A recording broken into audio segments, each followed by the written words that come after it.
مسلمان ایسا نہیں ہوتا کہ وہ کسی غیر مسلم کو مرتے ہوئے دیکھ کر خوش ہو صرف اس وجہ سے کہ غیر مسلموں نے اتنے مسلمان ناحق شہید کیے، تو اس کے بدلے میں اگر ان کی پبلک مر جائے تو اس پہ ہم خوشی کا اظہار کریں۔ اسلام کی تعلیمات یہ نہیں ہے۔ اسلام تو کہتا ہے کہ آپ نے انصاف کے اوپر قائم رہنا ہے۔ عوام الناس کے اندر ایک چیز مشہور ہے کہ محبت اور جنگ میں سب کچھ جائز ہے، یہ بالکل غیر اسلامی بات ہے، ایک جذباتی جملہ ہے۔ یہ نہیں ہو سکتا کہ اوپر سے آپ کی امن کی آشا چل رہی ہے اور اندر سے ایک دوسرے کے خلاف گریلا وار بھی جاری ہے۔ اسلام میں اس کی کوئی اجازت نہیں ہے۔ یہی وجہ ہے کہ 1948 میں جب پاکستان نے اپنی فوجیں داخل کر دی تھیں، آپ کو پتا ہے انڈیا میں، تو مولانا مودودی رحمہ اللہ نے اس کی مخالفت کی تھی۔ لیکن جب کبھی بھی آپ دیکھیں گے ڈکٹیٹرز آئیں گے تو وہ چونکہ عوام کے نمائندے نہیں ہوتے تو وہ پھر آگے لیٹ جاتے ہیں، اور مشرف صاحب ایسے لیٹے کہ خود تو لیٹے ہی تھے، اس قوم کا بھی بیڑا غرق کروا دیا انہوں نے۔ پہلی دفعہ یعنی پاکستانی عوام اور فوج کے درمیان اتنی بڑی خلیج آئی کہ جو اس لیول پہ پہنچی کہ فوجی اپنی وردیاں پہن کے دفتر میں نہیں جاتے تھے، سول کپڑوں میں جاتے تھے، وہاں جا کے اپنے کپڑے چینج کرتے تھے، اور واپسی پہ بھی وہ وردیاں وہاں اتار کے اور سول کپڑوں میں آتے تھے۔ اور ان کو تو چھوڑ دیں، ہمارے جو ادارے اٹامک انرجی سے ریلیٹڈ تھے ان دنوں میں اتنے ونریبل ہوئے تھے، ان کے اوپر بھی حملے ہو رہے تھے۔ لیکن رکو ذرا، صبر کرو۔ کیا یہ ہوتا تھا کہ یہاں سے خالد ابن ولید جب نکلتے تھے تلوار لے کر تو سامنے سے جو رومن جنرل تھا وہ کلاشنکوف لے کے آتا تھا؟ اگر وہ کلاشنکوف لے کے آتا تو خالد ابن ولید کیا پوری فوج بھی لے کے وہ آ جاتے ہیں تلواروں کے ساتھ، تو اس نے تو نزدیک بھی نہیں لگنے دینا تھا، سب کو شہید کر دینا تھا۔ ایسا ہی تھا نا؟ تو یہ مثالیں بالکل غلط دیتے ہیں۔ یہاں سے بھی ایک تلوار ہوتی تھی، دوسری طرف سے بھی ایک تلوار ہوتی تھی، تلوار کا مقابلہ تلوار سے ہوتا تھا۔ آج بالکل جنگ کا موڈ چینج ہو چکا ہے۔ آپ ٹینک بھی لے کر آ جائیں، ایک F-16 کافی ہے سارے ٹینکوں کو ختم کرنے کے لیے۔ افغان وار اتنی لمبی کیوں ہوئی ہے؟ صرف اس وجہ سے کہ امریکہ کے پاس ایئر فورس تھی۔ ادروائز ایک مہینے کے لیے بھی یہ لوگ زمینی جنگ میں مقابلہ نہیں کر سکتے تھے افغانیوں کا۔ اس لیے نہیں کہ افغانی جو ہے وہ جناب بسم اللہ شریف پڑھ کے تو تلوار کے اوپر یا بیلچے کے اوپر سلطان بھائی کی طرح گولیاں روک لیتے ہیں، نہیں، اس لیے کہ ان کے پاس بھی رشیا کا دیا ہوا لیٹسٹ اسلحہ، دونوں طرف برابر کا اسلحہ تھا۔ فرق ڈالا ایئر فورس نے، طالبان کے پاس تو ایئر فورس نہیں تھی، اس لیے 20 سال لاکھوں لوگ شہید ہوئے۔ آپ ان کی جیت کا تو جشن منا رہے ہیں، لیکن یہ جیت کیا جیت ہے جس میں لاکھوں مسلمان شہید ہو چکے؟ امریکہ کا تو کچھ نہیں بگڑا، جو آپ ڈالرز بھی ان کے گنتے ہیں اتنا نقصان ہوا، ان کو فرق نہیں پڑتا، وہ آپ سے لے لیں گے ڈالر۔ کسی ایک ملک پہ قبضہ کر کے سب کچھ وہ لے لیتے ہیں، بدماش ہے۔ تو لہٰذا یہ جو جذبات کی دنیا میں آپ کو رکھتے ہیں نا، اس سے باہر نکلیں یار، خدا کے لیے ہوش کے ناخن لیں اور یہ باتیں کرنا چھوڑ دیں کہ جی IMF اگر آپ سے قرضہ واپس مانگے تو آپ کہیں آیا جائے موری، خدا کا نام ہے۔ یہ بھی قسط نہ ملتی تو تنخواہیں بھی نہیں تھیں سرکاری ملازمین کو اور فوجیوں کو دینے کے لیے۔ تو اس کی سزا اب پاکستان کو بھگتنی پڑ رہی ہے ان ملکوں کی انڈسٹریز کی وجہ سے جن کی وجہ سے یہ ساری کلائمیٹ چینج آئی ہے۔ تو یہ انصاف کا تقاضا ہے کہ انہیں کمپنسیٹ کیا جائے۔ یہ کوئی پاکستان کے اوپر احسان کرنا نہیں، اور میں سمجھتا ہوں یہ بہت بڑی سٹیٹمنٹ ہے ان کی طرف سے۔ اب اللہ کرے کہ جو صدقہ اور خیرات یا چندہ ملتا ہے وہ ہمارے حکمران، ہمارے ریاستی ادارے جو ہے وہ پازیٹیولی یوز کریں۔ یہ نہ ہو کہ جو انہوں نے اپنے سارے پرانے جو ذخیرے جوڑ کے رکھے ہوئے ہیں وہ نکال کے غریب عوام کو دینا شروع کریں اور میں جو ہے وہ اپنی تجوریوں میں بھرنا شروع کر دیں۔ الحمدللہ رب العالمین والصلاة والسلام علی سید الانبیاء والمرسلین وعلی آلہ واصحابہ وازواجہ وامتہ اجمعین الی یوم الدین۔ الحمدللہ آج 11 ستمبر 2022 کو سنڈے کے دن ہمارا یہ پبلک سیشن نمبر 59 منعقد ہونے جا رہا ہے۔ آج تو ویسے کوئی کرنٹ افیئر نہیں ہے، لیکن ڈیٹ بولتے ہوئے میرے دماغ میں 11 ستمبر کا واقعہ آ گیا، 2001 کا، ٹوئنز ٹاور کا، جس کے بعد آپ سمجھ لیں پوری دنیا میں مسلمانوں کے لیے ایک طرح سے زمین تنگ کر دی گئی۔ اب اس واقعے کے حوالے سے مختلف آراء ایگزسٹ کرتی ہیں۔ بعض لوگ اسے انسائیڈ جاب کہتے ہیں، بعض لوگ جو ہیں وہ اسے بہت بڑا کارنامہ قرار دیتے ہیں۔ بہرحال اینڈ رزلٹ یہ ہے کہ خواہ یہ انسائیڈ جاب تھی، چاہے یہ کسی جہادی تنظیم کا کارنامہ تھا، قرآن و سنت کی روشنی میں اس طرح کی ایکٹیویٹی پرفارم کرنے کی کوئی اجازت نہیں ہے کہ جس کے اندر آپ انوسنٹ جو پبلک ہے اسے نشانہ بنائیں۔ مسلمان ایسا نہیں ہوتا کہ وہ کسی غیر مسلم کو مرتے ہوئے دیکھ کر خوش ہو صرف اس وجہ سے کہ غیر مسلموں نے اتنے مسلمان ناحق شہید کیے، تو اس کے بدلے میں اگر ان کی پبلک مر جائے تو اس پہ ہم خوشی کا اظہار کریں۔ اسلام کی تعلیمات یہ نہیں ہے۔ اسلام تو کہتا ہے کہ آپ نے انصاف کے اوپر قائم رہنا ہے. وَلَا يَجْرِمَنَّكُمْ شَنَآنُ قَوْمٍ عَلَىٰ أَلَّا تَعْدِلُوا، کسی قوم کی دشمنی تمہیں اس پر مت ابھارے کہ تم انصاف کا راستہ چھوڑ دو. اعدلوا، انصاف کا راستہ اختیار کرو. ہوا اقرب للتقوی، یہی اللہ کے نزدیک تقوی کے قریب ترین ہے، یا تقوی کی روش ہی یہی ہے کہ آپ انصاف کا راستہ اختیار کریں. تو انصاف کے راستے میں تو آپ نے میدان جنگ کے اندر بھی رولز اور ریگولیشنز کو نہیں توڑنا. آپ دیکھیں کہ صحیح بخاری میں وہ مشہور حدیث ہے، جب صلح حدیبیہ کا معاہدہ لکھا جا رہا تھا، اسی دوران جو معاہدہ لکھنے والا تھا سہیل ابن عمر، بعد میں مسلمان ہو گئے، تو اس کا ایک بیٹا تھا ابو جندل. دو بیٹے تھے نا، عبداللہ اور ابو جندل. اب تو آپ نے عمر سیریز بھی دیکھ لی ہے تو آپ کو وہ نقشہ ذہن میں آ جائے گا. تو جو ابو جندل تھے وہ بیڑیوں میں جکڑے ہوئے کسی طریقے سے اپنے والد کی قید سے مکے سے بھاگ کر نبی صلی اللہ علیہ وآلہ وسلم کے پاس اس جگہ پر حدیبیہ میں پہنچ گئے.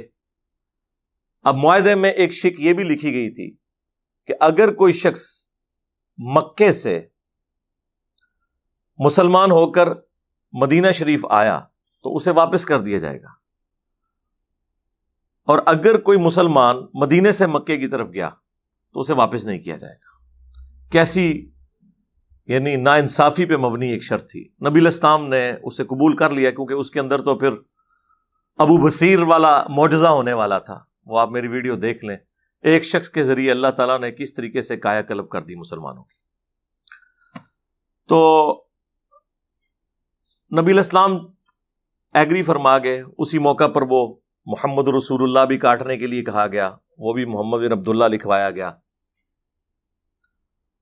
اور ابو جندل کا جب معاملہ آیا تو نبی علیہ السلام نے ان سے کہا کہ اس کو تو چھوڑ دو، ابھی تو معاہدہ جسٹ لکھا گیا ہے، دوسرا یہ تو مدینے جانے والی بات ہی نہیں ہے، تو ایک ٹرانزیشن پیریڈ ہے. انہوں نے کہا نہیں، آپ معاہدہ لکھ چکے ہیں، اس کی امپلیمنٹیشن یہی ہے کہ آپ اس کو واپس کر دیں. تو نبی علیہ السلام نے کوئی دوسری بات نہیں کی ہے.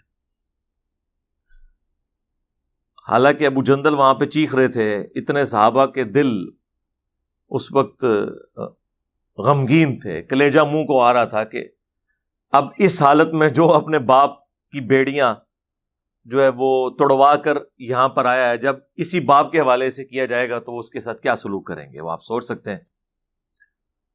تو بہرحال نبی علیہ السلام نے اس کو تسلی دی کہ بھئی معاہدہ لکھا جا چکا ہے، ہم اس چیز کے پابند ہیں. لہٰذا یہ جو عوام الناس کے اندر ایک چیز مشہور ہے نا کہ محبت اور جنگ میں سب کچھ جائز ہے، یہ بالکل غیر اسلامی بات ہے، ایک جذباتی جملہ ہے. یہ بات ضرور ہے کہ بخاری اور مسلم دونوں میں حدیث ہے کہ جنگ دھوکے کا نام ہے. اس دوران آپ جھوٹ بھی بول سکتے ہیں، لیکن وہ جو سارے معاملات ہیں وہ اس صورت میں جب آپ کا کوئی عہد نہ ہوا ہو. ونس اگر آپ عہد کریں گے نا تو وہ عہد آپ کو جنگ میں بھی پورا کرنا پڑے گا. اس کا حکم سورۃ الانفال کے اندر موجود ہے کہ اگر تمہارا کسی قوم کے ساتھ کوئی عہد ہے، معاہدہ ہے، جب تک اوپنلی اس معاہدے کو توڑ کر نہیں پھینکو گے اس وقت تک تم اس قوم کے ساتھ جنگ ڈکلیئر نہیں کر سکتے. یہ نہیں ہو سکتا کہ اوپر سے آپ کی امن کی آشا چل رہی ہے اور اندر سے ایک دوسرے کے خلاف گریلا وار بھی جاری ہے. اسلام میں اس کی کوئی اجازت نہیں ہے. یہی وجہ ہے کہ 1948 میں جب پاکستان نے اپنی فوجیں داخل کر دی تھیں، آپ کو پتا ہے انڈیا میں، تو مولانا مودودی رحمہ اللہ نے اس کی مخالفت کی تھی، اور لوگ آج تک وہ نیگیٹو انداز میں پیش کرنے کی کوشش کرتے ہیں. مودودی صاحب نے جہاد اور قتال کی مخالفت نہیں کی تھی. ان سے بڑا کون جہاد اور قتال کا حامی رہا ہے؟ ان کا کہنا یہ تھا کہ جنگ ضرور کرو لیکن اوپنلی کرو. یہ نہیں ہے کہ اوپر سے ہم یو این او کی قراردادوں میں بندھے ہوئے ہیں اور اندر خانے ہم ایک دوسرے کے خلاف جنگ چھیڑ لیں. جنگ کرنی ہے تو اوپنلی کرو، جس طرح بعد میں ہوئی 65 میں یا 71 کے اندر. تو اوپن جنگ کی جائے، نہ کہ یہ کہ ہم اوپر سے معاہدے میں بندھے ہوئے اور اندر ہم جنگ چھیڑ رہے ہیں. تو وہ یہ کہہ رہے تھے، اور وہ انہوں نے پلی اسی آیت کے تحت لی تھی کہ قرآن کے حکم کے آپ خلاف چل رہے ہیں. تو دیکھ لیں اینڈ رزلٹ کیا نکلا ہے، کچھ بھی نہیں نکلا اس میں سے. پلس اسی کانٹیکسٹ میں ایک ابو داؤد اور ترمذی کے اندر حدیث موجود ہے کہ حضرت معاویہ رضی اللہ تعالیٰ عنہ کے دور میں ایک معاہدہ تھا رومن امپائر کے ساتھ. وہ آپ کو پتا ہے آلموسٹ مغلوب ہو چکے ہوئے تھے، جزیہ دیتے تھے حضرت عمر کے زمانے سے رضی اللہ تعالیٰ عنہ علیہ السلام. کچھ علاقے ابھی بھی ان کے پاس تھے. بارڈر کے اوپر جھڑپیں جاری رہتی تھی، مسلمانوں کی فوجیں بھی بیٹھی ہوتی تھی، ان کی بھی بیٹھی ہوتی تھی. پھر ایک پیس ٹریٹی کے تحت وہ معاہدہ چل رہا تھا، اور ظاہر معاہدے کی ایک مدت ہوتی ہے کہ فلاں تاریخ تک ہے، اتنے سالوں کے لیے، فلاں مہینے میں جا کے پورا ہوگا. جب وہ ڈیٹ پورا ہونے کا وقت آیا تو ایک دن پہلے حضرت معاویہ رضی اللہ تعالیٰ عنہ نے رومن امپائر کے بارڈر کے اوپر لا کے مسلمانوں کی فوج بٹھا دی کہ جی اتنے بجے، اب جیسے ہی غروب آفتاب ہوگا تو یہ دن ختم اور آج کی ڈیٹ میں معاہدہ ختم، ہم اس معاہدے کو رینیو نہیں کریں گے اور اچانک ان کے اوپر حملہ کر کے ان سے ان کا علاقہ چھین لیں گے. تو وہاں پر ایک سینئر صحابی جو تھے انہوں نے اپنے گھوڑے کو ایڑی لگائی اور فرنٹ پہ آ کے مسلمانوں کی فوج کے سامنے کھڑے ہو گئے کہ میں تمہیں یہ کام نہیں کرنے دوں گا، کیونکہ اللہ کے نبی علیہ السلام نے ہمیں منع فرمایا کہ جس قوم کے ساتھ معاہدہ ہو، جب تک کہ اس قوم کو آپ خبر نہ دیں کہ یہ معاہدہ توڑا جا رہا ہے یا ہم اسے رینیو نہیں کریں گے تاکہ وہ بھی اپنی جنگ کی تیاری کر لیں، اس وقت تک آپ اس قوم کے اوپر حملہ نہیں کر سکتے. یہ جو آپ کو پڑھا رہے ہوتے ہیں نا جی محبت اور جنگ میں سب کچھ جائز ہے، ٹھیک ہے، یہ جنگ ہے، اور جنگ بھی مسلمانوں کے خلاف نہیں، کافروں کے خلاف. تو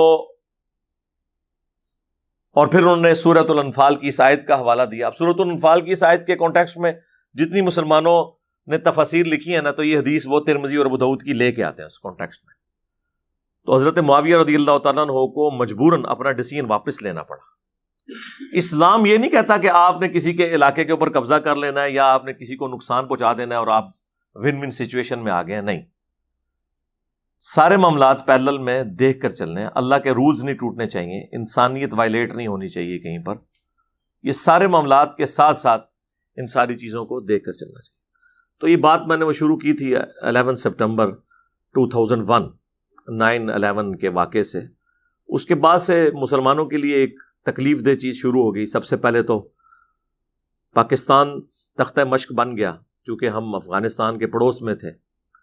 ہمارا اربوں ڈالر کا نقصان ہوا. اس وقت ایک بزدل حکمران تھا اور اس نے بزدلی دکھائی، اور ظاہر ہے کہ جتنے نان الیکٹڈ حکمران ہوتے ہیں نا، یہ بزدلی ہوتے ہیں، کیونکہ ان کا کوئی اسٹیک یہاں پہ نہیں ہوتا. اگر کوئی عوامی لیڈر ہو، خواہ بالکل جتنا مرضی گیا گزرا ہو، ایٹ لیسٹ اسے یہ ہوتا ہے کہ میں نے عوام کو منہ دکھانا ہے آگے. اس لیے آپ دیکھیں کہ جتنے بھی پولیٹیکل لیڈرز ہیں، جب کبھی وہ اقتدار میں رہے ہیں اور اس طرح کے مواقع آئے تو آپ دیکھیں گے انہوں نے کبھی اس لیول کی بزدلی نہیں دکھائی. وہ بھی اعلی کار بنے رہے، لیکن ایک ریڈ لائن کو انہوں نے کراس نہیں کیا.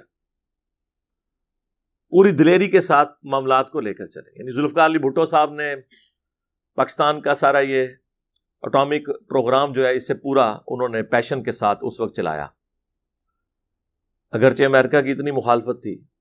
اس کے بعد جب بے نظیر بھٹو تھیں تو پاکستان کا سارا میزائل پروگرام انہوں نے شروع کیا. یہ ساری ان کی کنٹریبیوشن ہے. اور اس کے بعد جب اٹامک دھماکوں کی باری آئی تو نواز شریف صاحب تھے، انہوں نے بھی کوئی دباؤ اس وقت قبول نہیں کیا. اور اس کے بعد ایبسولوٹلی ناٹ آ گیا. ٹھیک ہے، ہوا یا نہیں ہوا، بہرحال چلے. اتنی تقریر کرنا بھی ان کے لیے تو یہ بھی بہت تکلیف دہ چیز ہے کہ انہیں کوئی کہے کہ ہم کوئی غلام ہیں. ٹھیک ہے، تو بہرحال سننے کے لیے تو مزیدار چیزیں، اچھی باتیں. لیکن جب کبھی بھی آپ دیکھیں گے ڈکٹیٹرز آئیں گے تو وہ چونکہ عوام کے نمائندے نہیں ہوتے تو وہ پھر آگے لیٹ جاتے ہیں. اور مشرف صاحب ایسے لیٹے کہ خود تو لیٹے ہی تھے, اس قوم کا بھی بیڑا غرق کروا دیا انہوں نے. پہلی دفعہ یعنی پاکستانی عوام اور فوج کے درمیان اتنی بڑی خلیج آئی کہ جو اس لیول پہ پہنچی کہ فوجی اپنی وردیاں پہن کے دفتر میں نہیں جاتے تھے, سول کپڑوں میں جاتے تھے, وہاں جا کے اپنے کپڑے چینج کرتے تھے, اور واپسی پہ بھی وہ وردیاں وہاں اتار کے اور سول کپڑوں میں آتے تھے. اور ان کو تو چھوڑ دیں, ہمارے جو ادارے اٹامک انرجی سے ریلیٹڈ تھے ان دنوں میں اتنے ونریبل ہوئے تھے, ان کے اوپر بھی حملے ہو رہے تھے. تو اس میں بھی یعنی بڑی تکلیف کاٹنی پڑی عوام الناس کو, اور بڑی اس وقت پلاننگ کے تحت سارے معاملات چل رہے ہوتے تھے. ادروائز تو ظاہر ہے کہ عام جو گاڑیاں اس طرح کی اٹامک انرجی کے ادارے کی, ان کو ہٹ کرنا تو بڑا آسان تھا, اور کچھ اٹیک ہوئے بھی, کافی سارے لوگ شہید بھی ہوئے.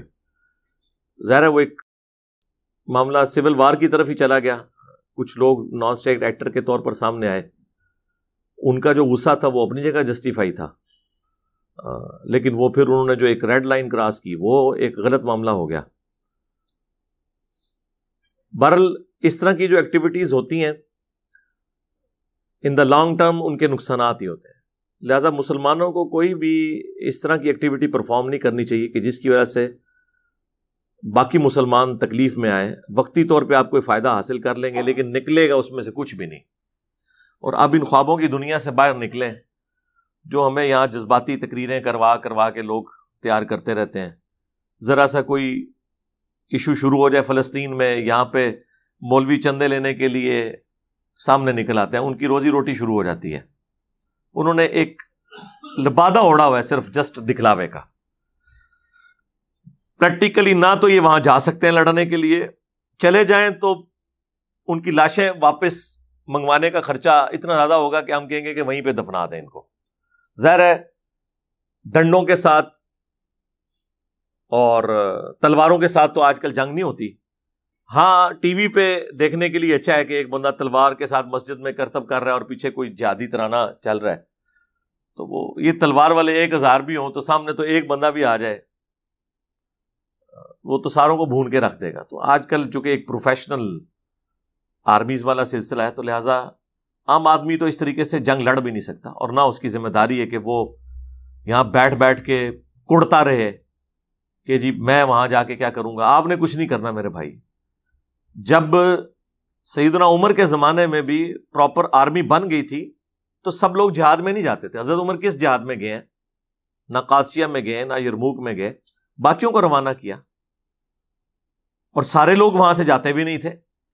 پھر پراپر فوجی چھاونی بن گئی کوفے کے اندر, تو پھر فوجیوں کا معاملہ بالکل الگ ہو گیا. یہ جو شروع میں اسلام میں جب مین پاور کی کمی تھی اس وقت پھر نفیر عام کی جاتی تھی کہ سب لوگ جو ہے وہ جہادی ٹریننگ بھی حاصل کریں اور نکلیں اور یہ سب کچھ کریں. جب اللہ تعالیٰ نے مسلمان امت اتنی بڑی کر دی پھر ہر بندے نے اپنی ذمہ داری سنبھال لی اور اسی کے تحت چلنا شروع کر دیا. اب بھی دیکھیں سب سے بڑی ذمہ داری اب بھی عوام کے اوپر ہی ہے, کیونکہ ہماری فوج کے جتنے بجٹ ہیں وہ عوام کے ٹیکسز سے ہی میٹ ہو رہے ہیں نا. تو عوام تو اپنا پیٹ کاٹ رہی ہے. پٹرول کی قیمت یہ ڈبل کر دیں, عوام پھر بھی چیخو پکار کرنے کے بعد پٹرول ڈلوا ہی رہی ہے. ہونا تو چاہیے ڈلوانا چھوڑ دیں, سائیکلوں پہ آ جائیں, صحت بھی ٹھیک رہے گی اور خرچے بھی کم ہو. لیکن اس قوم کو کون عقل دے یہ والی؟ یہ تو یعنی گھر سے واکنگ ڈسٹینس پہ بھی نکلتے ہیں نا کوئی چیز لینے کے لیے تو گاڑی میں نکلتے ہیں, اور اس میں بھی وہ 5 منٹ کے لیے بھی اے سی آن کر لیتے ہیں, اور پھر کہتے ہیں جی کہ بیماریاں آتی ہیں. جب آپ نے اپنا لیونگ سٹینڈرڈ ہی ایسا کر لیا ہے تو تھوڑے سے بھی جراثیم کہیں سے آئیں گے تو وہ آپ سافٹ ٹارگٹ ہے. آپ نے اپنا لیونگ سٹائل ہی اتنا نازک کر لیا ہوا ہے تو پھر یہی کچھ ہوگا. تو عوام الناس تو جی ٹیکس دے رہی ہے, پھر پرائم منسٹر کی ذمہ داری ہے, اس کے بعد سب سے بڑی تو پوسٹ پرائم منسٹر کی ہے, اس کے بعد پھر اس کے ماتحت جتنے ادارے ہیں ان کی ذمہ داری ہے. ایک عام پاکستانی کی ہے, مسلمان کی کوئی ذمہ داری نہیں ہے کہ وہ یہ کہ جی فلاں جگہ یہ ہو گیا تو میں نے وہاں پہنچ جانا ہے. آپ پہنچ کے کیا کریں گے؟ نکالنا کیا ہے اس میں سے؟ اگے بھی ٹورو نا، کیا کٹو گے؟ پہنچ گئے، پھر پہلی تو بات ہے پہنچ ہی نہیں سکتے آپ. آج کل اس طرح ہے کہ آپ نے گھوڑے کو ایڑی لگائی ہے اور آپ چلنا شروع کر دیں. آپ تو اپنے ملک کے اندر ایک صوبے سے دوسرے صوبے کا بارڈر نہیں کراس کر سکتے. ملک کا بارڈر کراس کرنا تو بڑی دور کی بات ہے. پھر راستے میں کتنی چیزیں جڑی ہوئی ہیں. تو خوابوں کی دنیا سے باہر نکلیں. اور میں پھر وہ ایک تلخ بات کرتا ہوں جو بڑی بری لگتی ہے لوگوں کو، کہ جو آپ کو مثالیں دیتے ہیں نا کہ مسلمان تعداد میں تھوڑے تھے، کافر زیادہ تھے، اللہ نے غلبہ دیا. بالکل دیا، لیکن رکو ذرا، صبر کرو. کیا یہ ہوتا تھا کہ یہاں سے خالد ابن ولید جب نکلتے تھے تلوار لے کر، تو سامنے سے جو رومن جنرل تھا وہ کلاشنکوف لے کے آتا تھا؟ اگر وہ کلاشنکوف لے کے آتا تو خالد ابن ولید کیا پوری فوج بھی لے کے وہ آ جاتے تلواروں کے ساتھ، تو اس نے تو نزدیک بھی نہیں لگنے دینا تھا، سب کو شہید کر دینا تھا. ایسا ہی تھا نا. تو یہ مثالیں بالکل غلط دیتے ہیں. یہ یہاں سے بھی ایک تلوار ہوتی تھی، دوسری طرف سے بھی ایک تلوار ہوتی تھی. تلوار کا مقابلہ تلوار سے ہوتا تھا. آج بالکل جنگ کا موڈ چینج ہو چکا ہے. آپ ٹینک بھی لے کر آ جائیں، ایک F-16 کافی ہے سارے ٹینکوں کو ختم کرنے کے لیے. وہ زمین پر اترے بغیر اپنی ایئر فورس کے ذریعے وہ آپ کو تباہ کر دیں گے، کارپیٹ بمنگ کر دیں گے. تو اب وہ والی مثالیں دینا تو بالکل ایک جاہلانہ اپروچ ہے نا، ایک جذباتی اپروچ ہے نا، کہ جی اتنے 100 کے لشکر نے اتنے 1000 کا لشکر بھگا دیا. وہ اس لیے کہ اس وقت رومنز کے پاس ایئر فورس نہیں تھی، ان کے پاس جدید اسلحہ آج کے دور کا نہیں تھا، دونوں طرف کا اسلحہ برابر تھا. چند ایک چیزوں کا فرق تھا، لیکن وہ دو بدو لڑائی میں وہ اہمیت نہیں رکھتی. مثلا منجنیق، ٹھیک ہے مسلمانوں کے پاس وہ نہیں تھی، لیکن مسلمانوں نے پھر وہ منجنیقیں لی ہیں، بنوائی ہیں. جب دمشق کے اوپر حملہ کرنا تھا ابو عبیدہ ابن جرح نے، تو اس وقت جو وہاں کے عرب کرسچنز تھے ان کی مدد سے منجنیق لی، ادروائز تو وہ قلعے کی دیواروں کو نہیں توڑ سکتے تھے. تو جدید اسلحہ لے کر ہی سب کچھ کیا، وہ برابر کا ہی اسلحہ ہوتا تھا. لیکن آج کل حالات بہت ڈیفرنٹ ہو چکے ہیں. اب توپوں کے ذریعے مجھے بتائیں کوئی جنگ ہوتی ہے؟ اب تو معاملات بہت آگے جا چکے ہیں. اس لیے ایئر فورس کے اوپر سب سے زیادہ ضرورت ہے توجہ دینے کی. افغان وار اتنی لمبی کیوں ہوئی ہے؟ صرف اس وجہ سے کہ امریکہ کے پاس ایئر فورس تھی. ادروائز ایک مہینے کے لیے بھی یہ لوگ زمینی جنگ میں مقابلہ نہیں کر سکتے تھے افغانیوں کا. اس لیے نہیں کہ افغانی جو ہے وہ جناب بسم اللہ شریف پڑھ کے تو تلوار کے اوپر یا بیلچے کے اوپر سلطان رائی کی طرح گولیاں روک لیتے ہیں، نہیں. اس لیے کہ ان کے پاس بھی رشیا کا دیا ہوا لیٹسٹ اسلحہ، دونوں طرف برابر کا اسلحہ تھا. فرق ڈالا ایئر فورس نے. طالبان کے پاس تو ایئر فورس نہیں تھی، اس لیے 20 سال لاکھوں لوگ شہید ہوئے.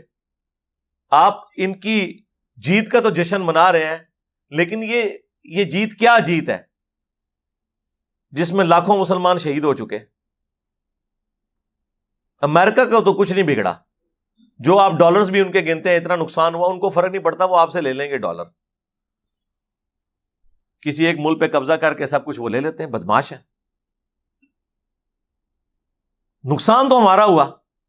اب انہوں نے خود ہی ڈیسائیڈ کیا کہ ٹھیک ہے جی ہم مزید خرچہ نہیں کرنا چاہتے. ورنہ آج بھی اگر وہ ڈیسائیڈ کریں کہ ہم نے رہنا تو رہیں گے، کیونکہ ان کو اپر ہینڈ حاصل ہے ایئر فورس کی وجہ سے. ایئر فورس جو ہے ایک ڈومیننٹ فیکٹر ہے، جس کے بعد زمینی افواج کیا کر سکتی؟ زمینی افواج کے اوپر ہو تو طالبان ان کو ٹکنے بھی نہ دیتے.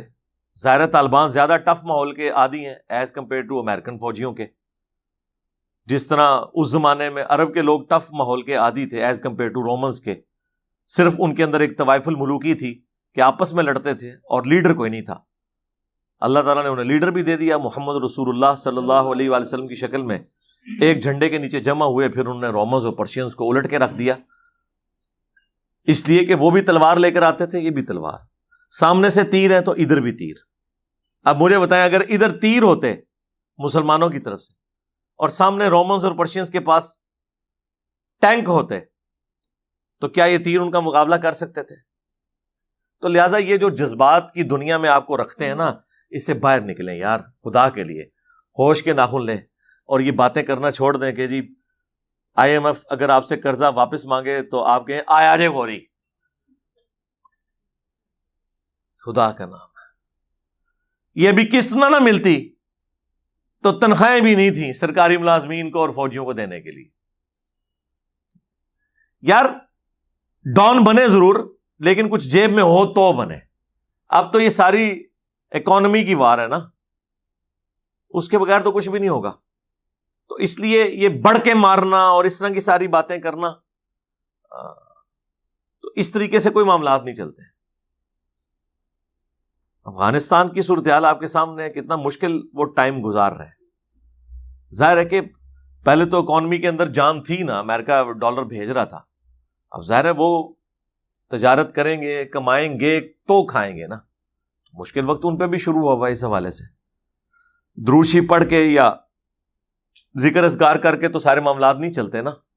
اللہ نے پیاس کے بجھانے کا ذریعہ پانی کو بنایا ہے، تو پانی تو آپ کو پینا پڑے گا، سیدھی سی بات ہے.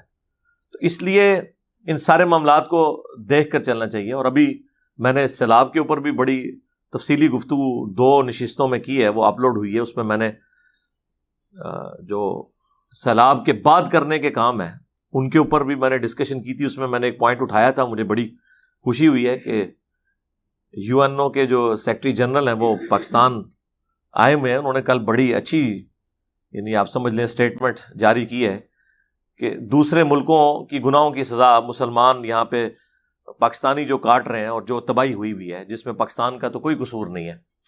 اور ان کا جو جملہ ہے بڑا زبردست ہے. انہوں نے یہ بولا ہے کہ پاکستان کو اس حوالے سے ہیلپ آؤٹ کرنا، یہ ہم ان کے اوپر کوئی احسان نہیں کر رہے ہیں، بلکہ یہ انصاف کا تقاضا ہے کہ انہیں کمپنسیٹ کیا جائے، کیونکہ یہ سارا کلائمیٹ چینج جو ہوا ہے جس کی وجہ سے یہ بارشوں کا بھی پورے کا پورا معاملہ تلپٹ ہو گیا. آپ کو پتا ہے پہلے تو یہ مونسون کا تو معاملہ ہی کچھ اور ہوتا تھا، ان علاقوں میں تو وہ والی بارشیں نہیں ہوتی تھیں.